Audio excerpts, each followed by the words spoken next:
Je me souviens encore aujourd'hui de ces petits spectacles auxquels nous avions participé quand nous étions des enfants, parfois à l'école, dans nos écoles, parfois dans les places de marché, où nous allions voir des petits êtres fabriqués tantôt avec du bois, du carton ou de la paille, et qui, à un certain moment, avaient des gestes normalement qui étaient censés être inanimés, parce que c'était des êtres, c'était pas des êtres humains, mais c'était des hommes de paille, des femmes de paille parfois. Et je me souviens quand qui bougeaient déjà des pieds, des mains, parfois qui dansaient d'une manière frénétique au rythme des tambours et des tam-tams. Et parfois même on avait l'impression que ces petits hommes et ces petites femmes de paille là qu'ils parlaient même. Et je me rappelle encore les merveillements que nous avions quand je pouvais rentrer à la maison, parler à ma maman et à mon père. Je disais véritablement, maman, oh là là, j'ai vu aujourd'hui quelque chose d'extraordinaire.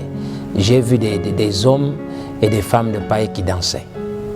Et c'était vraiment quelque chose qui était très impressionnant, qui était captivant.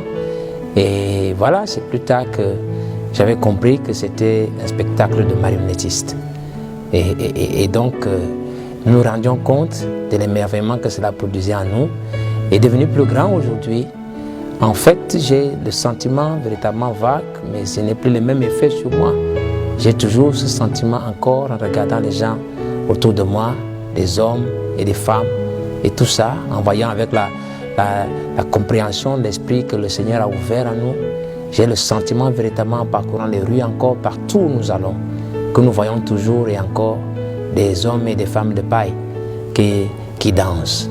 Un peu comme s'il y a encore un marionnettiste quelque part qui est caché et qui tire les ficelles et qui contrôle les hommes et qui contrôle les femmes. Et comme je vous ai promis lors de notre introduction la dernière fois, nous voulons parler aujourd'hui justement de cela, de ce marionnettiste-là. Et quand nous étions petits, vous savez, il avait un secret. Pour qu'un spectacle de marionnettiste réussisse, la première chose en fait qu'il fallait, c'est que l'attention de l'enfant devait être captée, portée non pas sur la personne qui manipule la poupée ou quelque chose, mais sur la poupée elle-même. L'enfant doit avoir le sentiment et l'impression que c'est cet être-là, cet homme de paille-là, cet homme de bois-là, que c'est lui-même qui bouge. Et tant qu'il voit ça, c'est véritablement quelque chose d'impressionnant pour lui et il est émerveillé. Donc l'une des premières forces du marionnettiste, c'est qu'en fait, il doit se rendre invisible. Il ne doit pas être au devant de la scène. Il doit donner l'impression à celui qui voit la marionnette qu'il manipule, en réalité, que c'est qu'il n'existe même pas, en fait. Et c'est ça, la force d'un marionnettiste. Et comme vous l'avez compris, c'est aussi un peu ça, la force de l'ennemi. Quand nous parlons du diable, c'est ça qu'il fait comme travail. La première capacité que Satan a. Aujourd'hui, vous allez entendre entrer partout les hommes les plus intelligents, les grands savants et tout. Quand vous parlez du diable, ils vont rire, ils vont être amusés. Parce qu'ils se disent que bon, mais ça, le diable n'existe pas, tout ce que vous racontez là n'a pas de sens. Qu'est-ce que ça veut dire? Ça veut dire qu'il réussit à se rendre invisible, à ne pas paraître au devant de la scène, en réalité, et donner l'impression aux gens qu'en fait, qu'il n'est même pas dedans, alors qu'en fait, il contrôle la situation. Ça, c'est la première chose que j'avais constatée. Donc, tant que le marionnettiste faisait en sorte que l'attention des hommes soit portée sur la marionnette, le spectacle était réussi. La deuxième chose, c'est que pour que cette attention-là reste, il fallait qu'il soit un excellent manipulateur, qu'il ait une capacité véritablement de faire bouger les pieds, les mains, le corps, quels que soient les hommes et les femmes. Et donc, tellement c'était bien fait, quand l'agencé bien tiré les ficelles de façon formidable et parfaite, ça captivait l'attention des gens. Et c'est cela qui donnait en fait la beauté du spectacle. Et en réalité, en pensant à tout ça, je me rends compte aujourd'hui qu'en fait, nous vivons la même chose dans le monde. Il y a un ennemi aujourd'hui qui s'appelle le diable. Et cet ennemi est bien réel. Il existe bel et bien. Il n'est peut-être pas un être physique, mais il existe. Sa force, c'est donner l'impression, l'illusion aux gens, en fait, qu'il n'est pas là. Il est toujours derrière la scène. Il est caché quelque part, mais il fait en sorte que l'attention soit portée sur ces marionnettes, sur ces hommes et ces femmes de paille. Malheureusement, aujourd'hui, Les hommes et les femmes de paille aujourd'hui ne sont plus, ce sont des êtres humains réels, véritablement. Et la force qu'il a, en fait, première chose, c'est que quand il manipule la marionnette, en réalité, il ne donne pas l'impression à cette marionnette, à cet homme-là, en réalité que c'est lui qui a le contrôle. Vous avez les poussées qui regardent.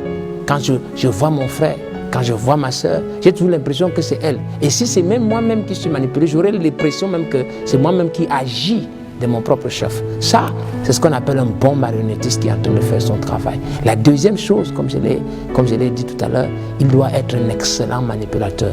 Maintenant, ces marionnettistes à l'époque, pour des objets inanimés, ils manipulent les ficelles. Ils tirent les ficelles à gauche pour faire bouger une jambe, pour faire bouger un pied, pour faire bouger ceci et tout ça. Mais celui qui manipule les êtres humains, lui, ce n'est pas les ficelles qui bougent. Ce n'est pas les ficelles qu'il est en train de tirer, mais il y a quelque chose qu'il fait. Parce que la clé de chaque homme, ce qui détermine son action, ce qui détermine chaque mouvement qu'un homme va poser. Ça se trouve dans le livre de Proverbes au chapitre 23, il dit que l'homme est tel que sont les pensées de son âme. C'est-à-dire qu'en fait, notre marionnettiste aujourd'hui, ce qu'il fait, c'est qu'il prend la pensée de l'homme. Et tant qu'il peut contrôler la pensée d'un être humain, alors en réalité, il a le pouvoir de contrôler nos actions, il a le pouvoir de contrôler nos mouvements, il a le pouvoir de contrôler tout ce que nous faisons. Parce que c'est à partir de nos pensées que nous agissons, c'est à partir de nos pensées que nous réagissons, c'est à partir de nos pensées que nous faisons tout ce que nous faisons. Parce que l'action suit toujours la pensée. Voilà ce que fait cet homme, cet ennemi, le diable. Et le prophète de Malachie 4 aimait à nous dire qu'en réalité, vaincre, si nous voulons avoir la victoire, c'est de reconnaître le diable dans toutes ses attaques, dans toutes ses tactiques, sa façon de fonctionner. Qu'est-ce qu'il est? C'est un manipulateur. Mais un manipulateur de quoi? Un manipulateur de nos pensées. Alors, frères et sœurs, vous qui m'écoutez et mes amis qui êtes avec moi, je veux que nous retenions ce premier secret, cette première chose. Si vous n'avez pas le contrôle sur vos pensées, si vos pensées en réalité ne sont pas sous un filtre bien précis, vous risquez de vous retrouver en train d'être un homme et une femme de paille qui dansent simplement. Mais j'espère aujourd'hui que nous allons porter attention à cela. La force du diable en réalité parfois, quand nous marchons nous-mêmes, qu'est-ce qui fait en sorte que parfois vous voyez des gens sortant des bons raisonnements et tout ceci? C'est que le diable réussit à faire en sorte que dans la pensée de l'homme, que l'homme ait l'impression que c'est lui-même qui est en train de penser ses pensées. Il donne l'impression à l'homme qu'en fait, qu'il manipule, qu'en réalité, cela vient de lui-même.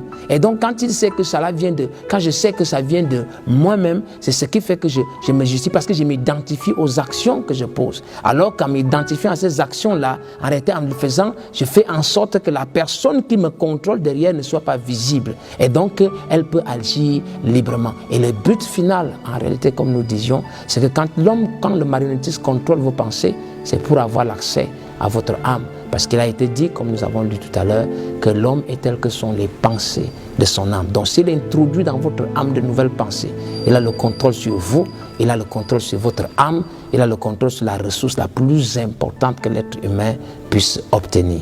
J'espère que nous avons compris ou pu retenir quelque chose de cela.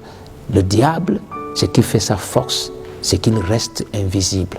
Et c'est pour ça que vous avez besoin de la parole de Dieu pour entrer dans le mystère, pour le discerner, pour le reconnaître. Une fois que vous l'avez reconnu, il perd de toute sa force. Parce qu'en fait, Satan n'est pas tout puissant. Au-delà de tout ce que les gens disent, vous entendez tellement de choses au sujet de comment des forces mystiques, comment les démons ont fait, comment ça détruit la vie des gens. Mais la réalité est que Satan n'est pas tout puissant.